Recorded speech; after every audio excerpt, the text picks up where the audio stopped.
Friends, welcome to Sai Puppy Kitchen. Today breakfast recipe lunch menu பார்ப்போம் வாங்க. Breakfast அடிக்கிற வெயிலுக்கு நல்லா குளுகுளுன்னு பழைய சாதங்க நல்லா தயிர் ஊற்றி கெட்டி தயிர் ஊற்றி கரைச்சி எடுத்து வச்சுருக்கேன்.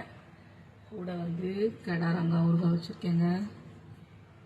கடாரங்காய் ஊறுகாய், அப்புறமா சின்ன வெங்காயம் பழைய சாதத்துக்கு, அப்புறம் லஞ்சு சுட சுட சாதம், சுட சுட சாதங்க. அப்புறம் சவுச்சவும் முருங்கைக்காவும் போட்டு சாம்பார், ரெண்டும் கொஞ்சம் கொஞ்சம் இருந்தது. கொஞ்சமாக முருங்கைக்காய் சவுச்சவு போட்டு ரசமாக சாம்பாருங்க. அப்புறம் முட்டை ஆம்லேட் போட்டு எடுத்து வச்சுருக்கேன். பொடிப்படியாக வெங்காயம் பச்சை மிளகா எல்லாம் கட் பண்ணி போட்டு மிளகுத்தூள் கொஞ்சம் தூக்கலாக போட்டு நல்லா காரமாக முட்டை ஆம்லேட் போட்டு எடுத்து வச்சுருக்கேங்க.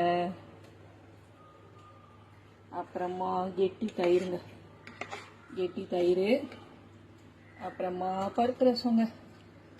இவ்வளோதான் இன்னைக்கு என்னோட சிம்பிளான லஞ்சு. நாளைக்கு ஒரு சூப்பரான மெனுவில் நான் உங்களை மீட் பண்ண. ஓகே, பாய்.